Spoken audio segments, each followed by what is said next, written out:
Bismillahirrahmanirrahim. Alhamdulillahirabbil alamin. Allahumma salli ala sayyidina Muhammadin. Alhamdulillah, Bapak Ibu yang dimuliakan Allah Subhanahu wa taala. Bersyukur kita pada Allah. Malam ini kita bisa lanjutkan kajian, insyaallah. Kita lanjutkan tentang bab jinayat. Nanti kita ulang sedikit pemikiran umum tentang jinayat ini. Kita semakin dekat dengan Ramadan. Ntar lagi masuk bulan Sya'ban, kemudian Ramadan. Semoga usia panjang untuk bisa beribadah terbaik bulan Ramadan, insyaallah. Salawat dan salam dari Rasulullah sallallahu alaihi wasallam. Semoga kita semua di akhirat termasuk di antara orang yang dimuliakan, berkumpul dengan Nabi Muhammad sallallahu alaihi wasallam. Amin ya rabbal alamin. Baik, Bapak Ibu yang dirahmati Allah Subhanahu wa taala, kita membahas kitab Al-Jinayat. Dalam Islam, hukuman itu dibagi ada dua secara umum. Satu ada namanya had atau kita sering mengenal dengan hudud. Kedua, ta'zir. Had atau hudud ini bentuk hukuman yang sudah ditentukan oleh syariat sesuai dengan kriminal masing-masing. Jadi ini sudah ditentukan bentuk dan takarannya oleh Allah langsung, sehingga kita tak bisa menambah, tak bisa mengurangi, tak bisa menukar. Kalau ta'zir, ini bentuk hukuman yang dia diberikan ke lapangan kepada hakim untuk memutuskan. Jadi ada had, ada ta'zir. Maka ta'zir ini nanti hakim melihat atau penguasa melihat apa sih hukuman yang bisa membuat orang jera. Dia tidak lagi melakukan perbuatan yang sama yang sudah dilakukan dan itu melanggar. Contoh, kayak sekarang ada hukuman penjara. Ada hukuman orang, dia misalnya disuruh sebagian adat, kalau orang melakukan kesalahan, misalnya disuruh keliling kampung, umumkan bahwa saya telah melakukan kesalahan saya berjanji tak akan mengulang lagi. Maka berbagai bentuk hukuman yang dia sifatnya tak dijelaskan oleh syariat secara detail, ditentukan secara pasti, maka disebut dengan ta'zir. Sama juga dengan kita di RT, di RW mungkin, bagi yang tidak bayar iuran bulanan misalnya wajib ronda 1 malam. Itu ta'zir bagi seperti itu. Dalam pendidikan, ta'zir ini ada juga namanya ta'dib. Ta'dib itu dari kata addaba yu'addibu ta'dib. Apa arti ta'dib ini? Hukuman yang tujuannya untuk mendidik. Sehingga anak kita kadang disuruh bersihkan kamar mandi. Anak kita kadang-kadang disuruh untuk berdiri 5 menit di depan kelas supaya dia tidak lagi terlambat saat dia terlambat datang dan lain-lain. Jadi secara garis besar hukuman syariat itu ada had, ada ta'zir. Maka hukum pelaksanaan hukum kriminal dalam Islam ada had, ada ta'zir. Dalam had ini nanti ada berapa macam. Satu, had tentang qisas, bahwa ada orang membunuh atau orang melakukan kesalahan tertentu, dia dibalas dengan yang sama. Kemudian ada had zina. Ini kita had zina. Had zina. Kemudian yang kedua al-qadzaf. Qadzaf ini menuduh orang lain melakukan zina. Orang baik-baik dituduh melakukan zina. Yang ketiga ada had sariqah. Sariqah ini mencuri, menuduh orang berzina. Kemudian ada lagi hadnya al-hirabah.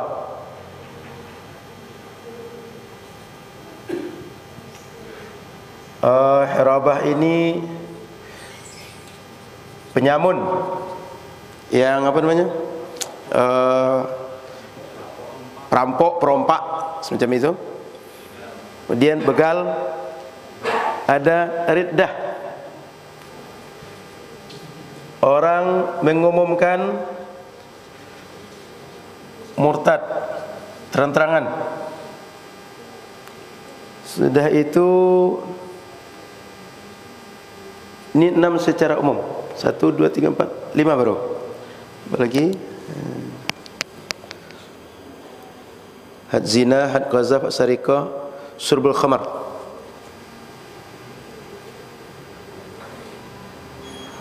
Surbul khamar, hadnya adalah orang minum memabukkan. Kemudian ini zina. Ini ditentukan syariat bentuk hukumannya. Apa hukuman minum khamar, apa zina, apa qazaf, sarikah, hirabah, riddah, ditentukan syariat semuanya. Dijelaskan detailnya. Contoh, kalau mencuri dipotong tangan. Lalu kalau dia berzina, dia dirajam atau dia dicambuk. Karena dua ini beda. Sudah itu ada orang murtad yang dia mengumumkan terang-terangan dia murtad dan seterusnya. Ini had. Jadi ada had, ada ta'zir, lalu ada ta'dib. Lalu had ini ada syurbul khamar, minum khamar, zina, qadhaf, menuduh orang baik, perempuan baik-baik dia melakukan zina, sarikah, mencuri. Mencuri ini berbeda dengan begal, berbeda dengan merampok. Dia mencuri dengan memanfaatkan kelengahan orang, mengambil secara sembunyi-sembunyi, memanfaatkan kelengahan orang. Mencuri seperti itu yang dihukum. Kemudian hirabah, penyamun. Kemudian riddah, orang yang murtad mengumumkan secara terang-terangan. Bapak Ibu rahmat Allah Subhanahu wa taala, nanti akan kita bahas satu persatu. Sebelum ke situ, perlu kita pahami bahwa hukuman had yang kita sebutkan tadi itu adalah ketentuan syariat yang dia tak bisa untuk ditambah dan tak bisa dikurangi. Tapi takzir bisa. Sesuai hakim atau pemimpin menilai apa sih hukuman yang cocok untuk orang yang melakukan kesalahan fulan. Baik di kita ini, kalau ada misalnya di RT ada yang mengganggu ketertiban umum, nanti bisa musyawarah. RT memanggil tokoh-tokoh masyarakat, dibuat musyawarah masjid. Si anu melakukan kesalahan, misalnya siang hari lampu rumah orang diambil, sehingga malam hari orang tak bisa lagi penerangannya seperti biasa. Apa hukuman orang seperti ini? Dibuatlah hukuman. Contoh, dia mesti membalikkan. Yang kedua, supaya dia jera, dia disuruh keliling kampung, dibuat kertas, saya telah mencuri lampu masyarakat. Selama ini kalau ada kehilangan lampu, saya adalah pelakunya, saya mohon maaf dan saya tak akan mengulangi. Contoh begitu. Itu takzir. Bisa bertambah, bisa berkurang, atau bisa berlipat ganda sesuai dengan apa yang dipandang oleh hakim membuat orang jera, tak lagi mengulangi. Sudah itu yang kedua, hak Allah, had ini adalah haknya Allah Subhanahu wa taala. Maka dia merupakan hak yang kadang-kadang bisa ditoleransi oleh Allah Subhanahu wa taala. Tapi had yang terkait dengan hamba itu mesti, kalau kita ingin dapat keringanan, minta maaf ke orangnya. Kalau tidak, tak bisa. Contoh, had ketika orang membunuh, maka kemarin ada kita bahas, ada qisas, kemudian bisa diat. Tapi kalau had manusia, kita minta kepada Allah, itu tak bisa untuk dikurangi. Kemudian had apabila sudah dilakukan, maka dia bisa mengurangi, dia bisa menjadi syafaat. Mohon maaf, had apabila sudah dilakukan, dia menjadi penghapus dosa bagi orang yang melakukannya. Nanti di akhirat apakah dia hukum lagi atau tidak, itu urusan Allah.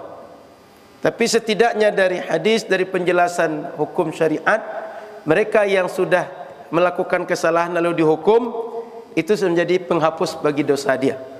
Soal nanti apakah dihukum lagi oleh Allah atau tidak, wallahu a'lam. Semestinya logikanya tak lagi diterapkan. Tapi kan kita tak tahu bagaimana Allah menghukum.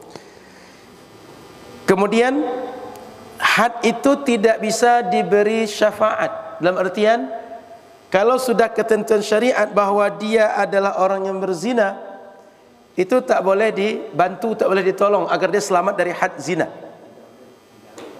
Tidak ada toleransi. Jadi had itu bila sudah betul orangnya melakukan kesalahan, lalu sesuai kesalahan itu ada hadnya dan diterapkan oleh hakim, itu tak boleh tolong-tolong. Maka di zaman Nabi sallallahu alaihi wasallam itu ada orang yang berusaha membujuk Zaid anak Nabi, didekati Zaid bahwa ada orang melakukan kesalahan mencuri, supaya dia selamat dari potong tangan, dia dekati Zaid. Apa kata Nabi? Lau anna Fatimah binta Muhammad sarakat, andaikan Fatimah anak Muhammad mencuri, laqata'tu yadaha, anakku pun aku potong tangan dia. Sehingga kalau sudah ada orang melakukan sebuah kesalahan, sudah bisa divalidasi itu benar, tak ada lagi keraguan, kemudian diterapkan had, itu tak bisa ditolong, tak bisa ditoleransi, tak bisa dinego. Kalau sudah masuk nego, itu alamat bahwa had itu tak akan bisa lagi diterapkan.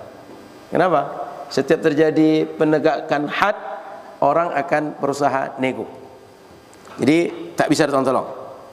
Kemudian had itu tak bisa dimaafkan. Ini, yang ini tak bisa dimaafkan. Oh, ini kan saudara kita, ini kan keluarga kita, ini kan orang kampung kita. Cambuknya tak usah 100, 20 aja, tak bisa. Mesti sesuai ketentuannya. Kemudian ketika had sudah ditetapkan, itu tak bisa dianulir. Kesalahan jelas, had sudah diputuskan, lalu dianulir, itu tak bisa. Karena menyangkut hak orang yang menjadi keluarganya kah, atau hak orang yang menjadi korbannya kah, dan masyarakat secara umum. Sebab hukuman sudah diterapkan, tapi dianulir. Maka apa yang terjadi kata masyarakat? Ini serius atau tidak nih? Ini ditegakkan hukum mati, dikerjakan atau tidak nih? Orang akan bertanya. Kalau masyarakat sudah meragukan, maka turunannya adalah ke depan orang tak percaya dengan kepastian hukum, sehingga orang tak takut dengan apa yang diancamkan sebagai hukum oleh penguasa. Maka Bapak Ibu yang dirahmati Allah Subhanahu wa taala, ini poin-poin penting. Sudah itu termasuk al-had tidak bisa diterapkan selama masih ada syubhat. Artinya kalau ada sebuah kejadian, kesalahan itu sudah valid, tak ada lagi keraguan, tidak ada lagi bias, tidak ada lagi informasi yang belum lengkap, baru bisa diterapkan. Kalau masih ada informasi yang belum lengkap, sehingga keputusan ini belum bisa bulat, itu tak boleh diterapkan. Masih ada keraguan. Contoh, kamu waktu mengatakan bahwa si fulan itu berzina, betul melihat dengan mata atau tidak? Iya, saya lihat. Lihat atau tidak? Ember masuk gayung masuk ember itu nampak atau tidak? Oh, jarak saya 100 meter, tapi iyalah katanya. Itu diragukan. Jadi mesti informasinya itu valid, mesti clean, jelas, tak ada keraguan. Baik keraguan dari sisi orangnya atau orang meragukan. Artinya apapun yang menjadi bukti, yang menjadi data, yang menjadi informasi, yang menjadi saksi mesti clear. Kalau masih ada 3 saksi, 2 memberatkan, 1 masih meringankan, itu belum boleh terapkan. Atau ada berapa indikasi, 1 masih menyelamatkan orang tadi dari pelaksanaan had, tak boleh dilaksanakan, mesti clear. Al-hudud yudra'u bisyubuhat. Hudud itu dia bisa dilepaskan atau dia tak diterapkan selama masih ada syubhat. Makanya dalam Islam tegas, tapi tegas juga untuk hati-hati. Bentuk hukumannya tegas, tapi tegas juga untuk hati-hati. Jangan sampai orang ini belum jelas kesalahannya, belum definitif. Boleh jadi ya ibarat kalau DPO itu wajah orang ini kan bisa samar-samar, atau wajah orang ini bisa mirip. Betul nggak dia? Saya waktu itu karena melihat dari jarak 150 meter, dia ciri-cirinya betul begitu. Sehingga polisi ketika akan menerapkan hukuman, dia mesti valid, betul nggak ini yang kamu lihat? Betul nggak orangnya? Ini yang mencuri itu. Itu mesti valid dulu, baru terapkan. Tak boleh kalau masih ada ragu. Sebab kalau orang sekedar mirip atau sekedar nampak ciri jauh, jangan-jangan kita salah orang. Nah, maka had ini mesti dipastikan siapa, berapa, dan bagaimana prosesnya dan saksinya. Sehingga berat, tidak boleh kita sembarang untuk menegakkan hukum. Begitu dalam Islam. Maka Bapak Ibu rahmati Allah SWT, pelaksanaan had ini karena dia terkait dengan nyawa orang, karena dia terkait dengan fisik orang, terkait dengan harta orang, maka mesti hati-hati betul baru terapkan. Kemudian Bapak Ibu rahmati Allah Subhanahu wa taala, kenapalah semua ini diterapkan? Secara umum agama ini punya maqasidus syariah. Maqasidus syariah itu adalah tujuan untuk apa syariat ini diutus, disampaikan oleh Allah kepada manusia. Minimal ada 5 tujuan utama. 1, menjaga nyawa, agar orang ini jangan sampai ada orang lain mudah saja membunuh siapapun orang. Tapi kalau orang membunuh, dia mesti dengan benar menurut syariat. Contoh penerapan hukuman, contoh perang karena jihad yang memang jihad yang diumumkan oleh pemimpin kita, atau contoh yang lain. Yang kedua, menjaga agama. Agama itu maksudnya menjaga orang beragama dengan bebas agama, dengan secara dia tidak ada tekanan, merdeka. Kalau seandainya orang beragama dan tekanan, maka keyakinan yang dia yakini itu bukan keyakinan sesungguhnya. Yang ketiga, menjaga akal. Karena orang kalau sudah tak berakal, dia tidak bisa membedakan benar dan salah, patut dan tidak, halal dan haram, harus kerjakan atau tidak. Akal ini sudah pernah saya bahas bahwa akal itu dia menjaga seseorang berbuat yang tak patut. Maka disebut dengan akal. Akal itu mengikat. Dia mengikat seorang sehingga dia tidak berbuat yang tak patut. Kata orang awak, oh pajan tak barakah. Kenapa? Perbuatan dia sudah tak terkendali. Perbuatan dia sudah tidak lagi mengikuti, kalau kita masyarakat, adat masyarakat, peraturan masyarakat, kepatutan yang sudah berlaku di masyarakat. Sudah itu yang keempat, menjaga harta. Maka ketika orang punya harta, orang lain tak boleh sembarang mencuri. Sehingga ada had sarikah, ada had hirabah. Di sini termasuk akal tadi, ada had orang minum mabuk-mabukan. Sehingga apapun bentuknya menguasai harta orang lain secara tidak benar, itu dilarang oleh syariat. Apapun nama caranya. Yang kelima, kehormatan. Maka tak boleh zina dalam Islam, tak boleh qazaf dalam Islam.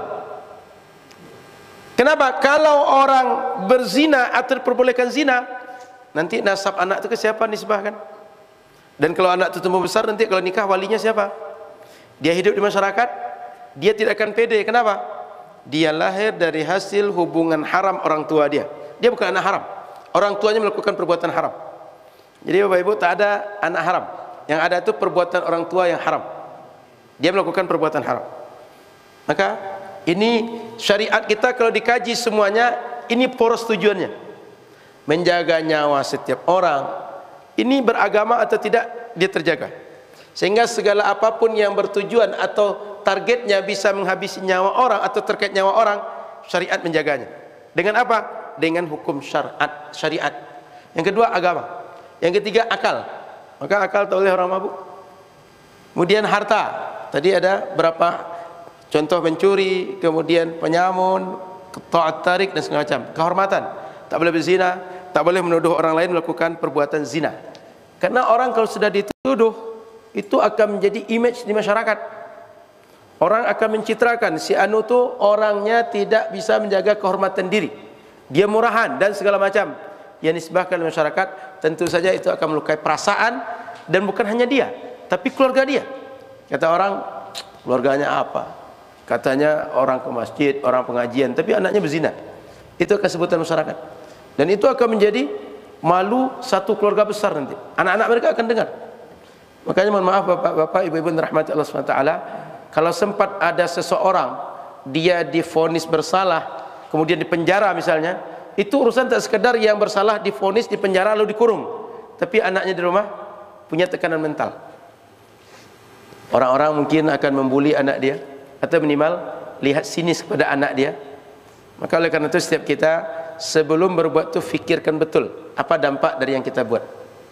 Karena boleh jadi kita marah, lalu kita lampiaskan marah kita, lalu kita puas, tapi ada istri, ada anak. Kalau bagi laki-laki, kalau perempuan ada suami, ada anak, ada orang tua kita, ada keluarga kita yang akan mereka terimbas dengan perbuatan kita.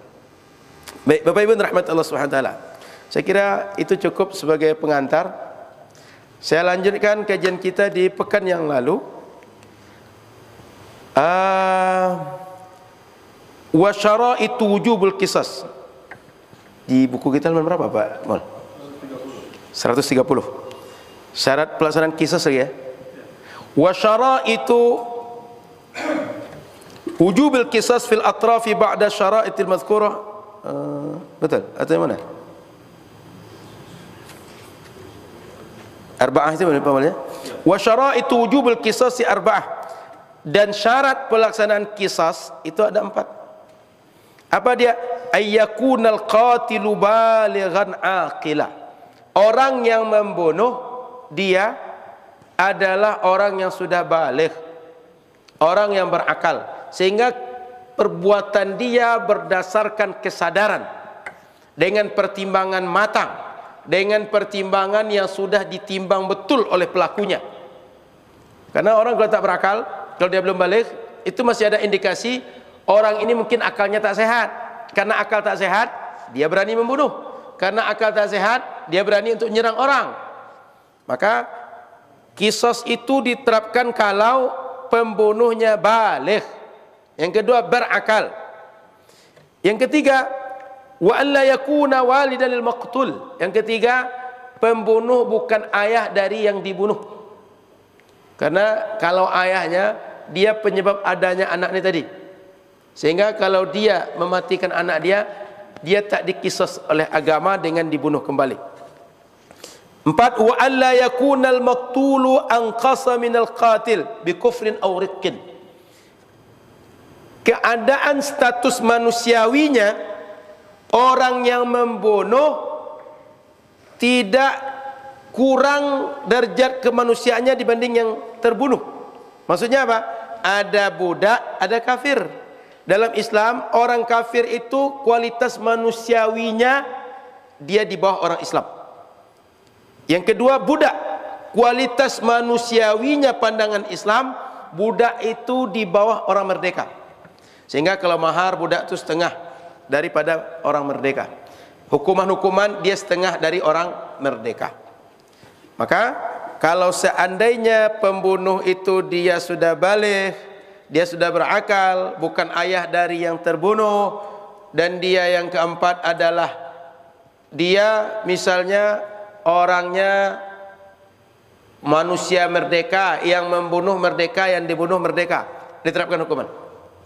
Tapi kalau seandainya yang membunuh itu keadaannya lebih tinggi daripada yang dibunuh, itu tidak qisas sama seperti yang lain. Sebab orang kafir rendah kedudukannya dibanding orang Islam, budak rendah dibanding orang merdeka. Itu 4 syaratnya. Tapi bila sama antara yang dibunuh dan yang membunuh, maka diterapkan hukum qisas yang sudah kita bahas pekan lalu. Ada 3 bentuk pembunuhan. Ada pembunuhan terencana, tidak terencana, tak sengaja. 3. Kemudian wa tuqtalul jama'atu bil wahid. Sebentar, sebelum itu ada hadis kata Nabi, la yuqtalu muslimun bi kafir. Kata Nabi, orang muslim kalau dia membunuh, dia tak dihukum bunuh lagi karena membunuh orang kafir. Dari Nabi hadis begitu. Karena dalam Islam orang yang kafir itu derajatnya rendah dibanding orang Islam. Kenapa? Orang Islam taat, orang kafir tak taat.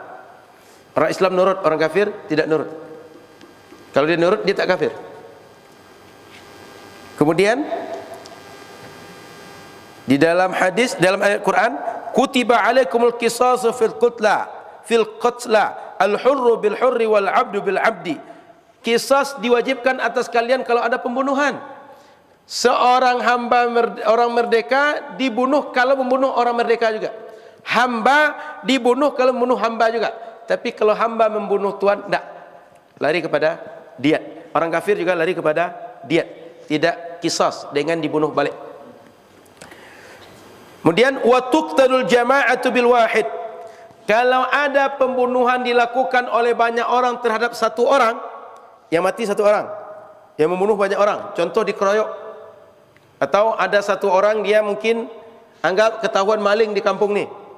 Semua orang melempari dia, semua orang memukuli dia, semua orang terlibat sehingga dia teraniaya lalu mati gara-gara dihakimi oleh massa. Maka semua orang yang ada, semua orang yang terlibat itu dihukum karena membunuh satu orang tadi.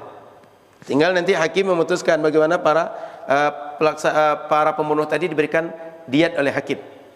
Tapi poinnya adalah tidak hanya satu orang mati gara-gara perbuatan satu orang itu yang terapkan qisas, tapi orang yang mati gara-gara perbuatan orang banyak, berkongkol berapa orang atau berapa orang emosi lalu membunuh satu orang, semuanya diterapkan juga qisas kepada mereka. Lanjut, wa kullu shakhsaini jaral qisasu bainahuma fil nafsi jara bainahuma fil atraf. Kalau terjadi qisas antara dua orang, bila diterapkan terhadap qisas nyawa, maka ketika terjadi hanya pada organ juga diterapkan qisas. Maksudnya, jika ada orang membunuh orang lain dan kalau dia membunuh diterapkan qisas terhadap nyawa, maka bila terkait cuma dengan organ, contoh, saya dengan Pak Mul sama-sama orang merdeka. Saya memukul Pak Mul sehingga tangan beliau patah atau tanggal, maka mesti dikisas seperti apa yang saya buat kepada Pak Mul. Tidak hanya nyawa saja. Artinya qisas itu jangan dipandang nyawa dibalas dengan nyawa, tapi bisa organ dibalas dengan organ. Contoh, mata satu dicongkel oleh Pak Mul, balasannya mata Pak Mul dicongkel juga. Yang kanan dicongkel, kanan juga dicongkel. Kiri dicongkel, kiri juga dicongkel.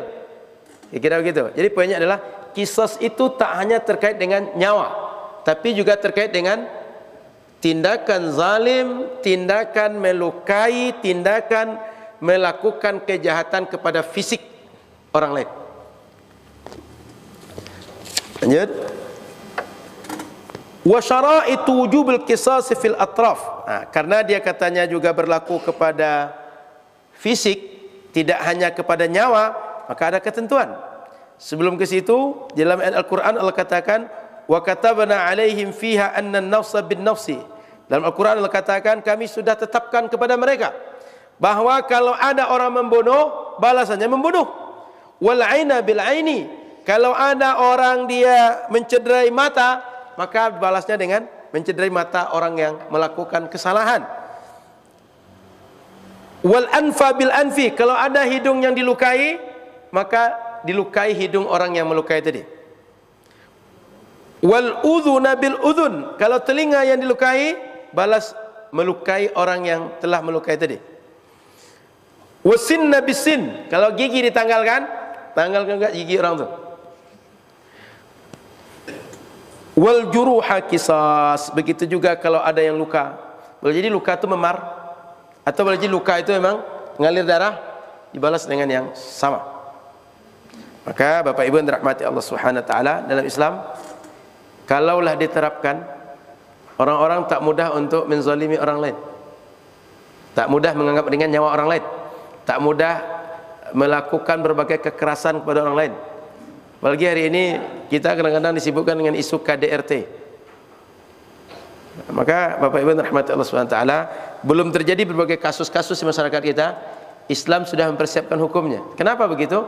Karena yang menciptakan kita itu yang menyiapkan hukum untuk kita. Sehingga yang menciptakan kita tahu bagaimana hidupnya akan berlangsung, mana yang terbaik bagi sunnah kehidupan kita. Sudah disiapkan hukum. Masalah kita bukan hukum tak ada, tapi pelaksanaan hukumnya yang tidak jalan di masyarakat. Lalu gimana supaya pelaksanaan hukum itu bisa tegak di masyarakat? Perlu kekuatan politik. Tak cukup dengan ceramah, tak cukup dengan seminar, tak cukup dengan tulis buku, tak cukup dengan pengajian, tak cukup masyarakat bersepakat. Kalau jadi kalau masyarakat bersepakat, nanti ada yang komplain, dikadukan pemerintah, bisa-bisa orang yang bersepakat tadi yang dihukum oleh pemerintah. Kenapa? Tak cukup sekedar masyarakat bersepakat, tapi harus merupakan kekuatan politik. Kalau tak ada kekuatan politik, tak bisa diterapkan. Lanjut. Wa syara'itu wujubil qisas fil atrafi ba'da syara'itil madhkurah itnan. Syarat penerapan hukuman qisas pada fisik pada organ itu ditambah 2 lagi selain syarat yang 4 yang kita sebutkan pada qisas terhadap nyawa tadi. Apa dia? 1, al-ishtiraku fil ismil khas. Ada kesamaan pada spesifikasi lebih rinci. Contoh, yang satu kanan, maka diterapkan kepada yang kanan. Kalau kiri, pada yang kiri. Maka di sini contohkan al-yumna bil yumna wal yusra bil yusra. Ada di buku kita. Yang kanan dilukai, balas kepada tangan yang kanan orang yang melukai. Yang kanan dibuat cacat, maka balas yang kanan kepada yang buat cacat. Yang kiri dibuat cacat, maka balas kepada yang kiri dari yang buat cacat. 2, wa alla yakuna bi ahadit tarafaini shalalun. Yang kedua, salah satu organ dari 2 orang yang bertengkar ini tidak lumpuh. Kalau lumpuh mau diterapkan, apa gunanya? Tidak membuat orang jerah. Tak pun diterapkan, dia tak berguna juga. Dia tak berfungsi juga. Dia yang membuat jerah itu bila dia berfungsi, tiba-tiba tak berfungsi gara-gara hukuman, orang akan jerah. Tapi kalaupun tak diterapkan hukuman, dia juga akan begitu. Apa kata dia? Ambil lah, ni tangan. Tak juga berguna selama ini. Justru capek bawa selama ini, tak berguna agaknya. Mau potong sendiri, payah. Bantulah potong.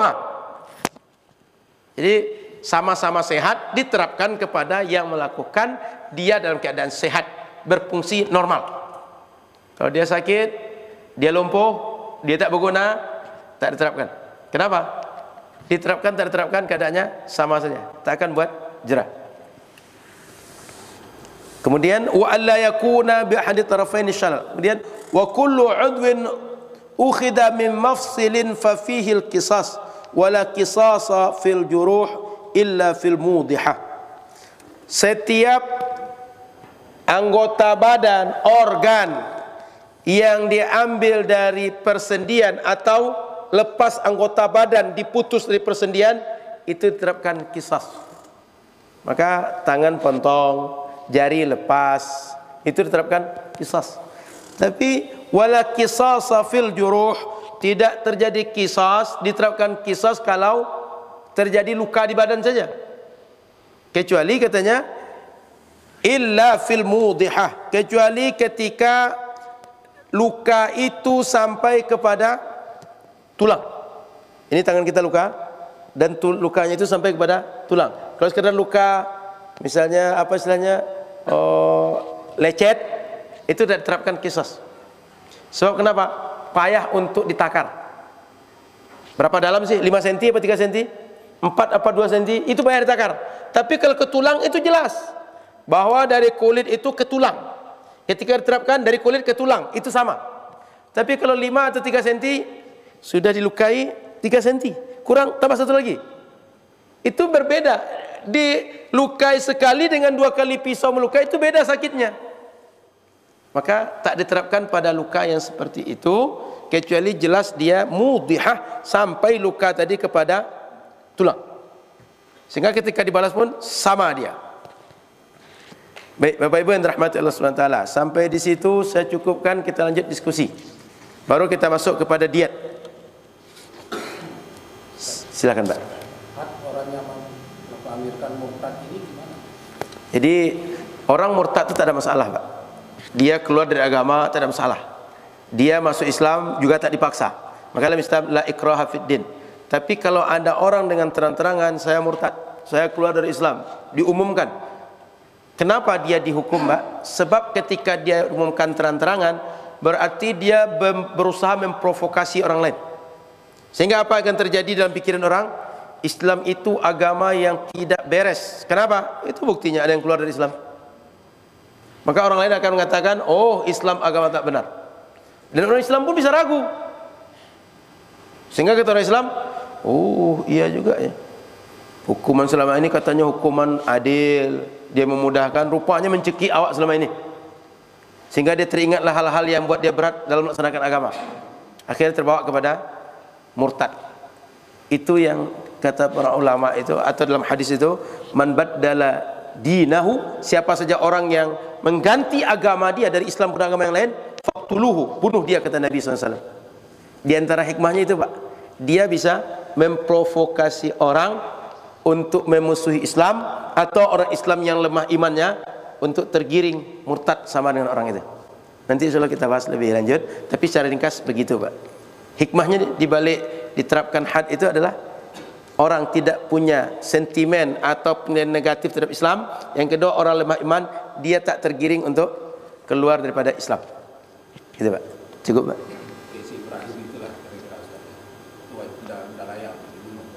Dia pokoknya yang mengumumkan terang-terangan itu boleh dibunuh. Cuma masalahnya begini, Pak. Penerapan membunuh ini tak bisa sembarang orang pula. Mesti ada sebuah kekuatan politik yang definitif. Karena kalau seandainya diserahkan kepada semua orang yang dapat hadis atau dia membaca hadis, jangan-jangan sesama kita berebut pula membunuh nanti. Jadi begitu.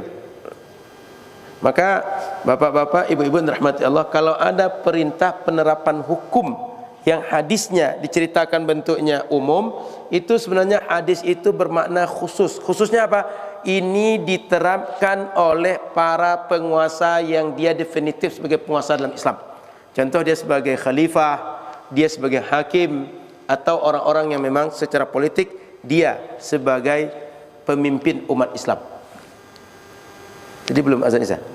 Oke, jadi sekali lagi, kalau ada ayat, ada hadis disuruh bahwa siapa melakukan kesalahan ini, itu dan segala macam, bunuhlah atau terapkan hukum ini, kata agama.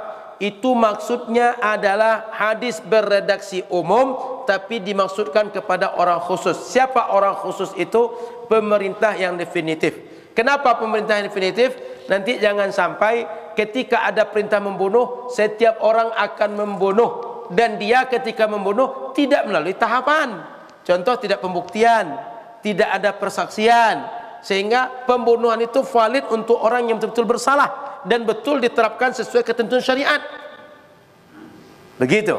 Karena kalau dibiarkan juga orang siapapun dapat hadis melaksanakan, itu bisa fatal. Jangan-jangan nanti setiap orang merasa dia berhak membunuh, pada akhirnya nyawa orang lain ringan.